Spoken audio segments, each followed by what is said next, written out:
Bonjour à vous, donc c'est Jaya Girard et aujourd'hui la ronde des interviews donc continue pour les noces alchimiques avec Christiane. Donc, Voilà. c'est Christiane Liwata, amoureuse de la Rivière. Oui. Je suis effectivement guadeloupéenne. Voilà, et Christiane donc actuellement est en France, donc c'est avec plaisir voilà que je la rencontre aujourd'hui et qu'elle vient justement, qu'elle offre de son temps pour vous offrir sa voix, voilà, et sur justement ce qu'est les noces alchimiques, en tout cas offrir son point de vue et la manière dont elle peut expérimenter voilà les noces alchimiques en soi. Christiane, donc en Guadeloupe, toi tu es thérapeute énergéticienne et psychocorporelle.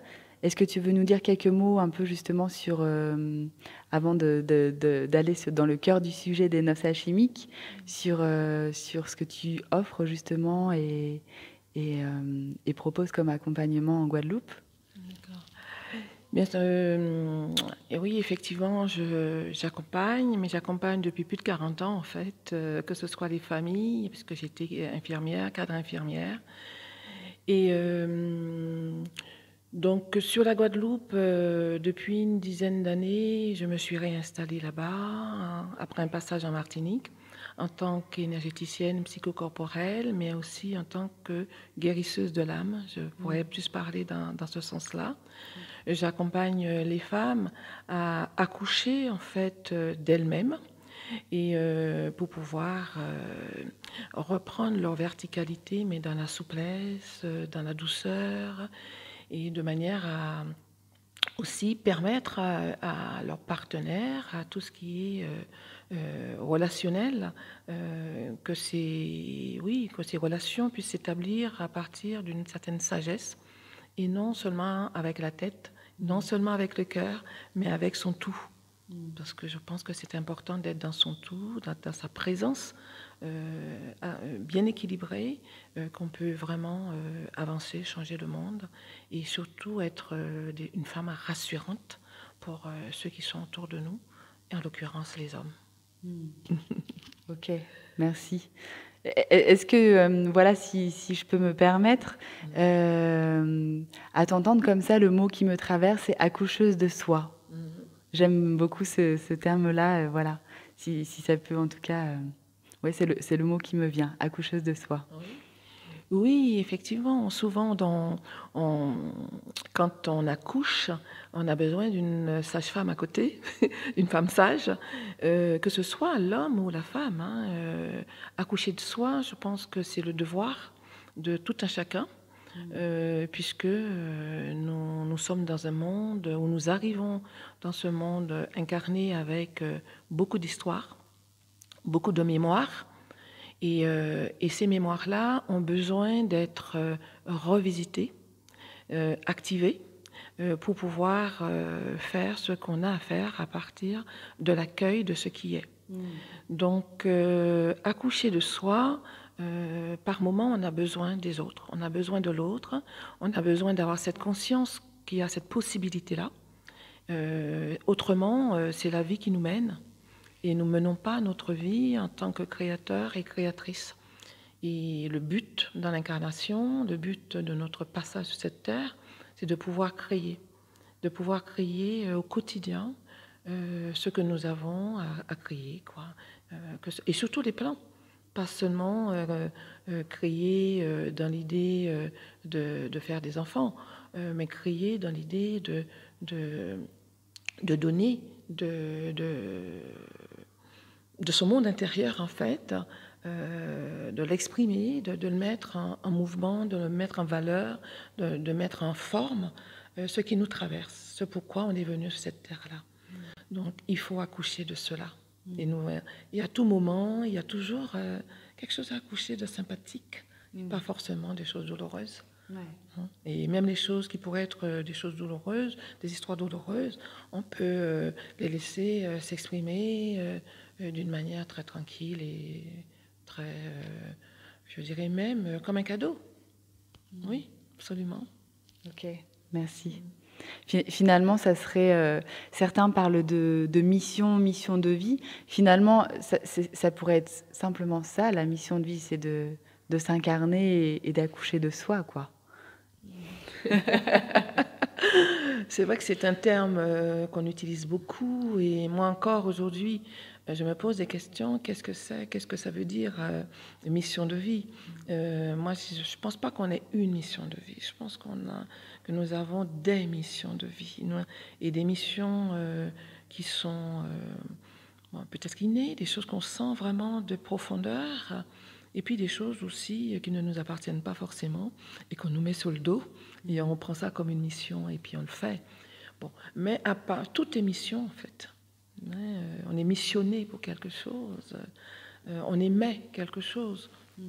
Et si nous émettons avec de la conscience, avec de la responsabilité, avec de la joie, je crois qu'on peut effectivement accomplir tout cela pour le plus bien, le plus grand bien de tous, de soi, mais aussi des autres. Vraiment, je pense que notre mission de vie, c'est d'être bien à chaque instant, d'accueillir ce que l'univers, ce que la vie nous amène, ce qui est face à nous, de la meilleure manière qui soit. Et quand on le fait comme ça, ben oui, on est missionné et on accomplit cette mission-là, en tout cas, qui est la mission du moment, qui est d'être dans sa présence, simplement. Et ne pas être sans arrêt dans le rejet, mais accueillir. Ce mot aussi est un mot qui, pour moi, est très, très important, l'accueil. Comment je m'accueille, comment j'accueille l'autre, comment j'accueille la vie, comment j'accueille cet instant-là. Et quand j'accueille, je peux ensuite décider de ce que je vais faire de cet instant-là, de ce que j'accueille. Est-ce que je diffère? Est-ce que je dis par aujourd'hui non merci ou oui, oui, oui? Voilà, quoi, je transmute, je change parce que j'accueille. Si j'accueille pas, ben, je fais comme si je vois pas la politique de l'autruche, je refoule, je sais pas qu'est-ce que ça va donner après. Mais ça va revenir d'une manière ou d'une autre. Ouais. Donc oui, accueillir l'instant présent, ça fait partie je pense, de notre mission d'humain. Accueillir. Accueillir. Voilà. Ok, merci pour ces mots. Et ces mots qui finalement vont faire une belle entrée justement sur voilà, le cœur du sujet, donc les noces alchimiques, et ainsi accueillir. Et justement, Christiane, est-ce que voilà, tu peux nous offrir voilà, toi, ton point de vue justement sur ce qu'est les noces alchimiques, ta manière de l'expérimenter, qu'est-ce qui te vient là à nous partager sur ce sujet. Justement, les noces alchimiques, voilà, de cette unité en soi et donc de ce mariage du féminin et du masculin. Oui, donc cette noce alchimique, comment je la vis? Je la vis comme une expérience d'ajustement, de réajustement au quotidien. Que c'est une danse de la vie. Comment je danse ma vie? Comment je m'honore? Ça, c'est ça. La noce, c'est s'honorer, c'est se marier avec soi, c'est s'épouser. Et pour s'épouser, pour se marier avec soi, il faut se connaître. Il faut connaître et reconnaître ses différentes facettes, sans être dans le jugement, mais toujours dans cette idée que j'accueille qui je suis dans l'instant présent et j'ajuste, je réajuste. Donc, moi, à mon niveau personnel, la noce que je me fais est une noce qui est, j'ai envie de dire, qui se fait comme si je surfe sur une vague. C'est ma manière, en fait, de voir les choses, de voir la vie, qui est que je ne m'attends pas à vivre une vie qui soit lisse, qui soit, comme on dit, un long fleuve tranquille. J'aime bien quand il y a un peu de friction, quand ça bouge, quand il y a du mouvement. Et aussi des moments où il y a il n'y a rien. Parce que dans ce rien-là, j'ai l'impression qu'il y a tout. Et c'est là que je sens que c'est l'unité. Et j'ai compris cela quand j'ai réalisé que je n'étais pas que la fille de mon père et de ma mère, que j'honore beaucoup, mais que j'étais la fille de l'univers. Vraiment la fille du ciel et de la terre. Je me suis dit, je suis la fille du monde.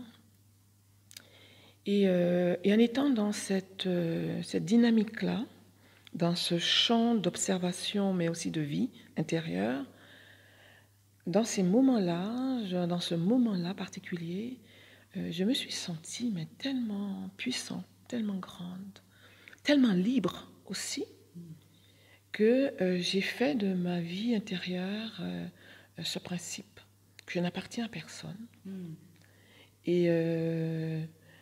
Et je suis dans cette liberté totale intérieure, même si ma personne, par moment, me rappelle que je suis une personne ici et que j'ai des liens à construire, à créer, à recréer avec le monde ici-bas, et que je dois respecter le rythme des uns et des autres, les points de vue, le regard que l'autre peut avoir et les attentes par rapport à moi, mais en même temps, je m'organise pour respecter vraiment cette, j'ai envie de dire mon âme, ce que je ressens au plus profond de moi, et je fais ce va-et-vient en fait entre ma personne et l'âme intérieure, ce que je ressens profondément.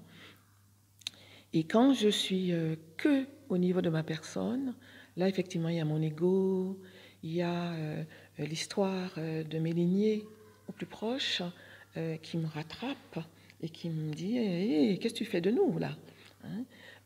Là effectivement je me sens un peu plus enfermée, un peu plus prisonnière de quelque chose, et je dois, et c'est mon devoir de gérer cela au mieux. Parce que quand je prends en compte, quand j'accueille ces appels-là de ma personne, je sais que je suis aussi en train de libérer mes lignées, ascendants et descendants. Donc, je fais ce va-et-vient avec cette dimension puissante, puisque c'est de cette dimension-là, de cette matrice-là, que je peux œuvrer au niveau donc, de ma personne, de ma personnalité. Et là, j'ai 63 ans, ben, je continue beaucoup et je sens de plus en plus cette nécessité de clarification, d'accueillir cette idée de faire la noce. Parce que en étant dans ce mariage intérieur, en travaillant pour ça, qui n'est même pas travaillé, qui est d'œuvrer pour cela, j'œuvre aussi pour toutes les autres femmes, pour tous les autres hommes, pour tous les couples extérieurs. Je suis consciente de cela parce que nous sommes un tout. Il n'y a pas que moi, mon petit moi, il y a que je fais partie du tout, comme les gouttes d'eau qui forment l'océan. Et c'est vrai que quand on prend une poignée d'océan, on dit on prend une poignée d'eau.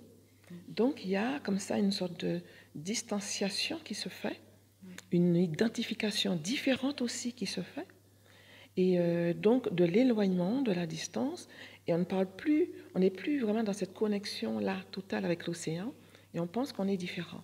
Alors qu'en fait, on a toutes les particules, toutes les mémoires, c'est pareil. Et quand on va ramener cette poignée d'eau dans l'océan, on va dire, tiens, c'est l'océan. Ben, pour nous, c'est exactement pareil. Moi, je le vis comme ça, que je fais partie du tout, je suis le tout, que l'autre à côté de moi, c'est aussi moi, une partie de moi, une facette de moi, et donc l'autre est sacré. Et je dois tenir compte de cet autre, de ce côté sacré, même si par moment, l'autre peut me montrer une facette qui peut être dure. C'est la réalité, hein, c'est une réalité qui peut être difficile, mais c'est de voir derrière cela ce qu'il y a. Et pourquoi c'est cette facette-là qu'on me montre, qui est peut-être une facette aussi de moi, que je ne veux pas voir, que je renie, ou que peut-être que j'avais bien déployé cela et qu'aujourd'hui, je ne suis plus dans cette facette-là, mais que l'autre me dit, rappelle-toi, tu as été comme ça. Alors donne-moi ta recette. Dis-moi comment je peux faire pour ça. Est-ce que tu peux reconnaître que là, c'était toi, c'est une partie de toi qui est là encore. Donc voilà. Donc ça m'amuse. Ça m'amuse ces doubles discours, langage entre moi et moi-même, moi et l'autre, dans ce va-et-vient. Et oui, je suis spectatrice de beaucoup de choses. Beaucoup de choses. Et merci voilà, pour ce partage, parce que vraiment, ça offre aussi un nouveau regard aussi sur la relation à soi-même et donc aussi à l'autre, en fait. Oui, effectivement, parce que j'ai souvenir de moments où je pensais que c'était l'autre, par exemple mon époux, qui me disait certaines choses. Voilà. Je disais, mais ça va pas, lui, pourquoi il est comme ça, pourquoi il dit ça, non, non, non. Et puis au bout de quelques temps, je revenais vers moi, je me disais, mais lui, c'est mon couple extérieur. Si ce masculin me dit ça et se comporte comme ça, c'est peut-être mon masculin à moi, à l'intérieur, qui est blessé ou qui a quelque chose de cet ordre-là. Et je vous assure qu'au moment où je prenais conscience de cela, que je mettais une certaine... que j'accueillais en fait cela, que je mettais une certaine compréhension du sens et de la paix avec, parce que je sais que c'est moi, ben, automatiquement, naturellement, la situation était dénouée entre lui et moi. Oui. Tout devenait très clair. La magie. Mais je voyais bien que c'était moi, c'est qu'il m'avait donné l'opportunité, en fait, de revenir à l'intérieur de moi pour aller voir en miroir qu'est-ce qui se jouait à l'intérieur de moi, qu'est-ce que j'émettais, en fait, comme vibration, qui, lui, venait vibrer en lui, résonner en lui, et qui me disait, tiens, voilà ton cadeau que tu cherches. Maintenant que tu as ton cadeau, fais-en ce que tu veux.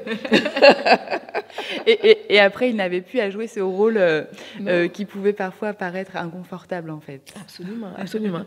Et vraiment, je le remercie. Je remercie mon conjoint de m'avoir et de continuer encore, d'ailleurs, à me pointer d'une manière ou d'une autre là où j'en suis. Pour moi, ce sont des cadeaux. Et parce que j'ai bien compris que ce qui se manifeste autour de moi, j'y ai ma part de responsabilité. Et donc, c'est ce travail-là que je fais avec les autres, que je fais avec les gens que je reçois dans cet espace que j'appelle la case énergétique, que j'ai créé en Guadeloupe pour pouvoir accueillir les gens qui le demandent, qui ont des problématiques relationnelles et qui pensent souvent que c'est dû à l'autre, c'est dû au boulot, c'est dû au patron, c'est dû au voisin, c'est dû à maman ou papa. Mais c'est de ramener ces personnes à elles-mêmes pour qu'elles puissent reprendre toutes leurs responsabilités, qu'elles puissent revenir à leur propre source, qu'elles sentent vraiment leur pouvoir et leur puissance sacrée. C'est à partir du moment qu'on s'accorde à réveiller ces mémoires-là qu'on va sentir vraiment que la femme puissante ou l'homme puissant que l'on est, et on est dans sa totalité. Et quand on est dans sa complétude, dans sa totalité, on n'attend plus rien de l'extérieur. On est un cadeau pour les autres, et les autres sont des cadeaux pour nous. Donc on est dans l'accueil de ce qui est, et on peut comprendre ce qui se passe, les difficultés, les expressions diverses, et on les accueille autrement. C'est cela que je fais aussi d'ailleurs dans les formations que je donne aux soignants, dans les hôpitaux, c'est comment accueillir la colère des familles, les peurs en fait, toutes ces manifestations qui arrivent, à ne pas prendre pour soi, mais d'être cette coupe, cette belle coupe je dirais, d'amour inconditionnel en fait. Même si on est au travail, qu'on est payé, on est en train d'œuvrer, puisqu'on a choisi ce travail de soigner, d'aider, quelle que soit la manière dont on le fait. On est là pour donner du soin. La maman soigne ses enfants, la maman elle est soignante aussi, elle est guérisseuse, elle a toutes ces facettes-là en elle, elle le fait. Le papa c'est pareil. Nous sommes tous des soignants, nous sommes tous des guérisseurs et nous devons en tenir compte et utiliser ces mémoires-là pour pouvoir retrouver l'équilibre, faire cette noce intérieure et permettre aux autres de pouvoir mieux s'épouser. Même si l'épousaille ne dure qu'une journée, parce qu'il y a des journées où on se sent mais vraiment super bien avec soi. Et puis le lendemain, il se passe un truc, et puis là, on a l'impression d'être hors de soi ou à côté de soi. Eh oui, ok. On a le droit de sortir de la maison, d'aller se balader, d'aller voir voilà, qu'il y a une tempête à côté et qu'il y a du vent, et puis après de revenir et de dire qu'est-ce que je suis bien au chaud à l'intérieur et à la maison. La vie, c'est ça. Hein, la relation à l'autre, c'est aussi ça. Donc, c'est de jouer vraiment avec cette notion, ce principe que nous sommes un tout dans un tout. Et quand nous regardons comment la vie se déroule, je dirais le mouvement de vie extérieur, la nature, ben, on a tout compris. On a tout compris. Ben, le cocotier, il est multigénérationnel. Il y a toutes les noix dedans, à toute sorte de maturité. Ça cohabite bien. Quand une noix est très mûre, très sèche, elle tombe, elle repousse, ou alors quelqu'un va accueillir, va boire l'eau, va le manger, on va prendre les branches pour faire de l'art, pour couvrir une maison. Dans un cocotier, on a tout. Donc si on prend vraiment l'exemple du cocotier et qu'on regarde cette vie, on voit qu'il y a du masculin et du féminin dans le cocotier. La noix peut être aussi bien interprétée et vue comme le sang, avec le lait dedans, et comme les testicules aussi de l'homme, avec toute cette puissance, hein, et à l'eau, il y a tout dedans.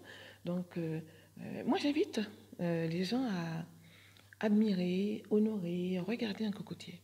Et ça nous parlera vraiment, vraiment, ça nous dit tout.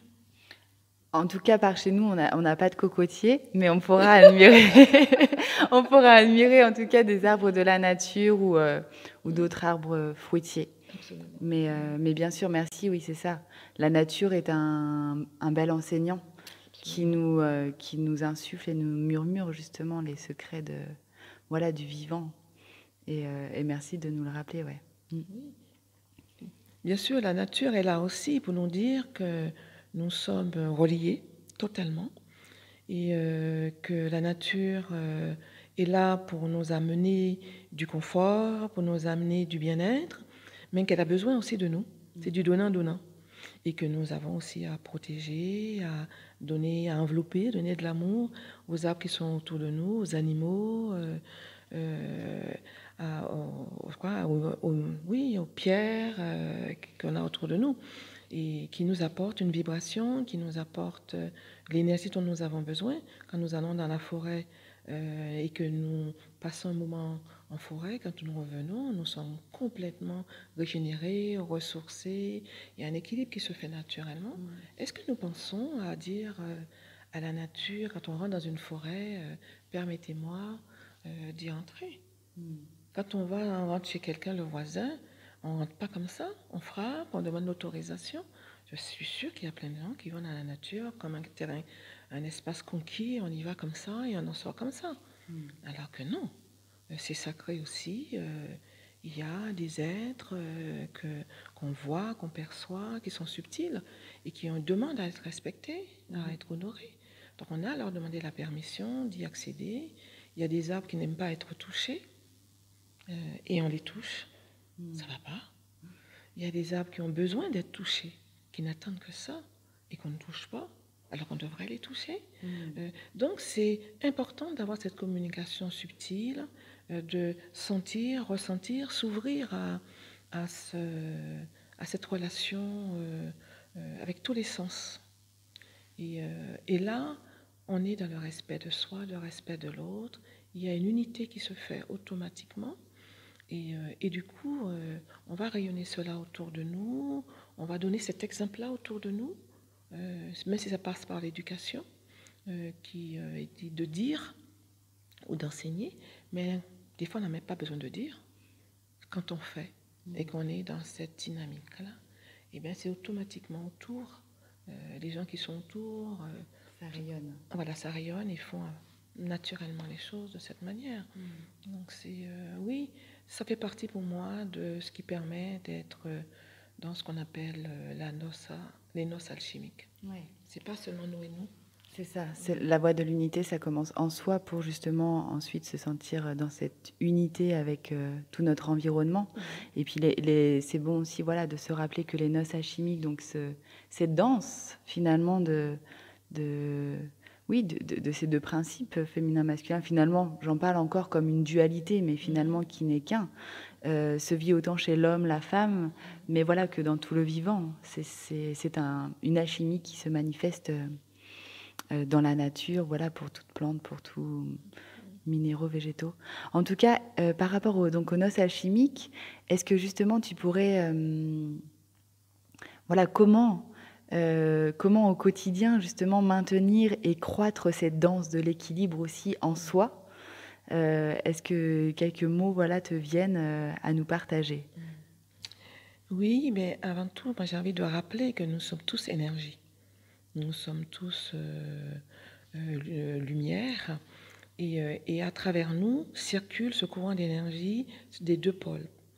Donc, l'énergie du masculin et l'énergie du féminin qui nous traverse, que nous soyons hommes ou femmes, et aussi au niveau de la nature. Donc, nous sommes émetteurs et récepteurs d'énergie. Donc, il y a cette connexion qui se fait automatiquement. Et il est vraiment important de savoir que nous avons à réajuster ces deux courants d'énergie en nous. Que nous n'avons pas à donner plus de priorité, nous n'avons pas à activer plus l'énergie du féminin que l'énergie du masculin, ou plus l'énergie du masculin que du féminin. Et notre devoir, c'est d'être justement dans ce juste milieu qui est de pouvoir permettre aussi bien à cette énergie du féminin, qui est une énergie, je dirais, de douceur, de tendresse, quelque chose de posé, qui va, comme l'essence en fait, et qui va pulser à un moment donné vers le masculin, l'énergie du masculin, comme une sorte de soubresaut. Hein. C'est un sentiment, c'est comme le ça, quelque chose qui est là, qui n'a pas forcément de forme, mais une sorte d'inspiration, pour qu'il y ait l'expiration qui se fasse, qui va être le masculin, qui va dire, oups, il se passe quelque chose, qui me fait vibrer, c'est quoi? Ah oui, il va se mettre en mouvement et donner forme. Donc on voit bien cette notion de l'inspire et de l'expire. On ne peut pas dire que j'inspire seulement ou j'expire seulement. Donc quand on parle du féminin, on parle forcément du masculin. On ne peut pas les dissocier. Donc le masculin et le féminin sacré, pour moi, c'est un tout. Et donc, à l'intérieur de nous, inspire, expire, c'est la vie. Et si j'ai un conseil ou j'ai une idée à dire aux uns aux autres, c'est nous devons vraiment reconnaître ces deux pôles d'énergie.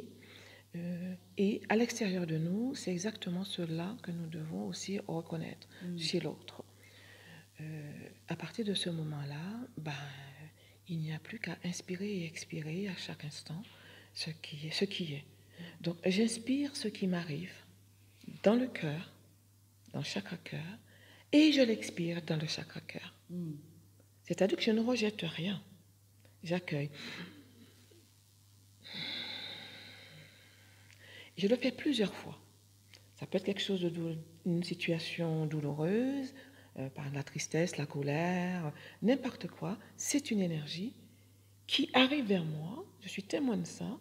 Ça me touche. Ça veut dire que je suis en train, moi, de me déposséder de l'énergie, puisque je vais émettre quelque chose, parce qu'il y a quelque chose qui est venu résonner en moi. C'est où je laisse mon énergie s'en aller comme ça, et puis parce que je coince dans ma tête ou dans une partie de mon corps, voilà, je dis non, non, non. J'accueille tout cela, je l'inspire en moi et je l'expire en moi, et je prends la totale responsabilité de ce que je suis en train de vivre. Donc mes 100% de responsabilité, mes 100% d'énergie, et je laisse à l'autre ses 100% de responsabilité, ses 100% d'énergie. Donc je fais confiance à l'autre dans sa capacité de se retrouver, de se ressourcer, de retrouver son équilibre, et moi je prends mes 100%, donc je reprends ma liberté d'être. pour moi, c'est quelque chose de simple, de facile, et automatiquement et naturellement, à ce moment-là, eh bien, l'énergie, le champ d'énergie va se remettre dans une dynamique qui est différente.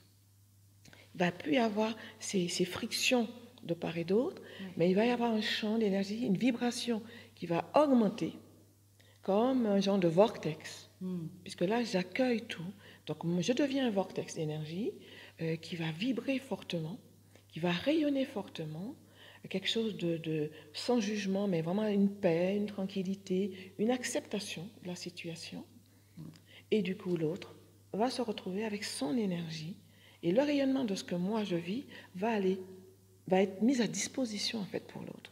Qui va l'accueillir ou pas, c'est sa responsabilité, c'est l'autre qui décide. Je ne suis pas là pour obliger l'autre. Je suis là pour vivre ce que j'ai à vivre et à émettre ce que j'ai à émettre. Après, c'est la liberté de chacun, c'est son libre arbitre d'accueillir ou pas, mettre à disposition. Est-ce que ça, c'est quelque chose qui te convient comme... Ah oui, oui, oui, oui, oui, parfait. Et même parce que voilà, ce qui est demandé souvent à la fin de chaque interview voilà, sur le projet des noces alchimiques, c'est quelles clés, quelles pratiques en fait vous pouvez offrir en tout cas à chacune des femmes. Là, j'entends en tout cas depuis le début que tu parles, il y a vraiment cette notion en tout cas dans la relation de soi et à l'autre, et ce 100% de responsabilité où chacun se prend en main en fait dans ce qu'il vit et ne rejette pas en fait voilà ce qu'il vit sur l'autre et accueille finalement à 100% oui ce qu'il vit, les enseignements qu'il ou elle a à recevoir en oui, fait. L'autre prend son pouvoir et sa puissance. Moi, il n'est pas question pour moi de donner mon pouvoir à l'autre. Il n'est pas question pour moi de prendre le pouvoir sur l'autre, le pouvoir de l'autre. La confiance en soi et dans l'autre permet à l'autre de récupérer son énergie. Dans mon rôle je dirais, d'accompagnante, c'est d'augmenter mon taux vibratoire, d'amener l'autre à se mettre dans ce champ de vibration pour que l'autre puisse l'expérimenter. Donc je l'emmène dans mon champ, comme ça l'autre va le vivre, va se ressourcer, va se redynamiser avec cela. Et à partir de cette expérience-là, il y a beaucoup de choses qui vont passer en l'autre. C'est comme une batterie, on va recharger et va se dire waouh, je peux démarrer maintenant seul, comme ça. Donc l'autre, après, a toute sa dynamique qui est mise en route et moi, j'ai ma dynamique. Mais c'est vrai il y a aussi cette idée que les choses ne se passent pas que l'énergie est partout. Donc au niveau de l'alimentation, donc il faut avoir une alimentation naturelle, respectueuse, avoir des pensées aussi qui soient des pensées lumineuses, respectueuses de soi et de l'autre, avoir aussi des mouvements, des gestes, d'être dans la gestuelle au niveau du corps, prendre soin de son corps physique, le respecter puisqu'il est sacré, donc c'est son temple. Donc ça aussi est à prendre en charge, et puis être dans la joie. Voilà les quelques clés quand on met tout cela ensemble. Donc cette joie de vivre, d'être dans le sourire intérieur, le sourire extérieur, naturellement, mais sans qu'il y ait de motivation forcément pour sourire. On peut sourire quand on veut. Et quand on veut. Donc quand on va se dire, je décide de me sourire, de me faire du bien, eh bien forcément toutes nos cellules vont rayonner, vont vibrer. Bon, donc il y a ce réajustement qui est en train de se faire. Donc, voilà, le conseil que je peux donner, c'est de respecter qui on est, de respecter ce qu'il y a autour, de respecter son corps, sa pensée. Nous sommes ce tout-là. Et ne pas donner plus de priorité au corps qu'à la pensée, ou aux pieds, ou à la tête, je ne sais pas quoi. Non, c'est ce tout-là qui doit être respecté dans son intégralité. Merci. Et en t'écoutant aussi, là, ce qui me venait, c'était vraiment aussi les questions de choix. De choisir, d'être ce responsable en fait, voilà, de soi et de quelle empreinte je mets en fait pour moi-même hein, et aussi dans la vie. Et aussi ce qui me vient, c'est bien évidemment il y a le choix à faire d'être responsable de soi. À un moment donné, ça se pose. Et une fois que ça se pose, parce qu'à t'entendre, en fait, du coup, ça paraît tellement facile, tu vois. Et je peux m'apercevoir aussi que parfois, ça ne l'est pas forcément aussi facile pour certains ou pour certaines d'atteindre cette joie, d'exprimer cette joie, de sourire, en fait, aussi facilement, sans qu'il y ait un motif, forcément, tu vois, qui amène ce sourire-là, juste sourire à la vie, en fait. Voilà, ce qui me vient, voilà, c'était ça, c'était vraiment cette notion de choix, de choisir d'être responsable, et qu'à partir du moment où ça se pose, ce que je peux entendre, c'est ça nous lance forcément dans un processus qui va venir transcender justement ces mémoires qu'on porte et qui cherche à nous alourdir, en fait, pour justement arriver à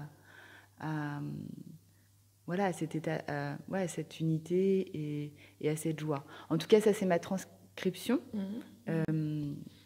Oui, c'est pour cela que c'est important de faire ce va-et-vient, comme je disais au début, entre notre personnalité, notre personne, et ce qu'il y a de plus puissant à l'intérieur de nous. Et se sentir fille ou fils de l'univers nous donne un champ de possibilités beaucoup plus large.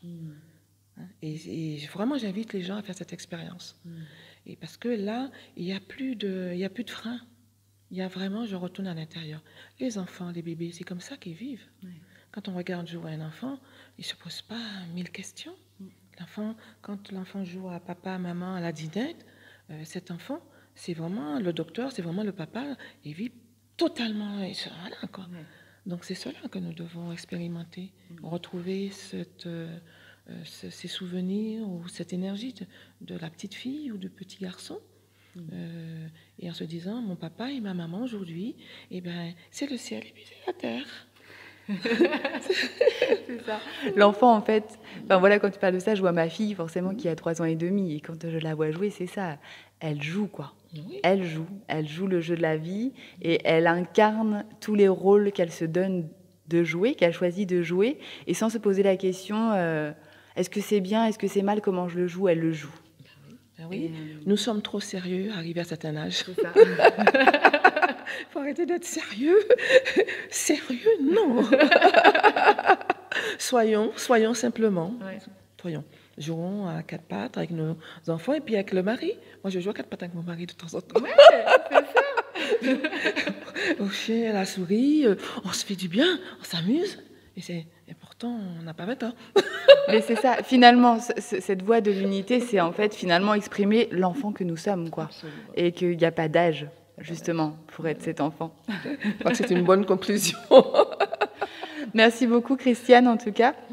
Et vous pourrez retrouver, donc à la fin de la vidéo, il y aura donc les contacts de Christiane avec voilà, son site internet, donc la case énergétique, et puis les contacts, voilà, donc si vous vous sentez appelé de vous faire accompagner par Christiane. Oui, dans le monde entier, parce que je me déplace, et notamment avec le Festival du féminin et du masculin. Voilà. Okay. Voilà. Eh bien, merci beaucoup, et à bientôt. À très bientôt. Au revoir, à très bientôt. Au revoir. But I've got it under my skin and I can't even suppress it. The beauty of what is even potions can't make it now. Even potions. Bonjour à vous, donc c'est Jaya Girard et aujourd'hui la ronde des interviews donc continue pour les noces alchimiques avec Christiane Amorès de Guadeloupe. Ouais, voilà. C'est Christiane Liwata Amoros de la Rivière. Oui. Je suis effectivement guadeloupéenne. Admirer, honorer, voilà. Regarder un cocotier. Et ça nous parlera, vraiment ça nous dit tout. En tout cas, par chez nous, on n'a pas de cocotier, mais on pourra admirer, en tout cas des arbres de la nature. Nous sommes trop sérieux arrivés à un certain âge. C'est ça. Il faut arrêter d'être sérieux. Jouons à 4 pattes avec nos enfants et puis avec le mari. Moi, je joue à 4 pattes avec mon mari de temps en temps. Ouais, c'est ça. Au chien, à la souris, on se fait du bien, on s'amuse. Et pourtant, on n'a pas 20 ans.